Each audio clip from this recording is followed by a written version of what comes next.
আমরা ঘুমের মধ্যে নানা ধরনের স্বপ্ন দেখে থাকি, আর সেই স্বপ্নের অর্থও হয় ভিন্ন ভিন্ন। আজকে আমরা আলোচনা করব, স্বপ্নে যদি কেউ খাবার খেতে দেখেন তাহলে সেই স্বপ্নের কী অর্থ হবে। আগেই বলে রাখি, স্বপ্নের অর্থ বয়স ও নারী পুরুষ ভেদে ভিন্ন ভিন্ন হতে পারে। কেউ যদি স্বপ্নে দেখেন কোনো বিয়ে বাড়িতে খেতে, তাহলে ওই ব্যক্তি কোনো ভালো খবর পাবে এমনটা বোঝায়।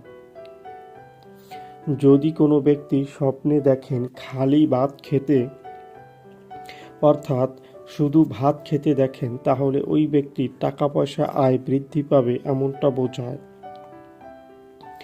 যদি কোনো ব্যক্তি স্বপ্নে দেখেন বিরিয়ানি পোলাও খেতে, তাহলে ওই ব্যক্তির খারাপ সময় কেটে যাবে এবং সুখের সময় আসবে এমনটা বোঝায়।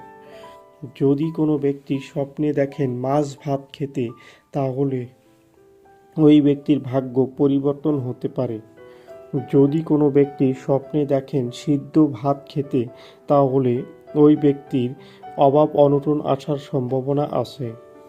যদি কোনো ব্যক্তি স্বপ্নে দেখেন পান্তা ভাত খেতে, তাহলে ওই ব্যক্তি কোনো খুশির সংবাদ পাবে খুব শীঘ্রই এমনটা বোঝায়।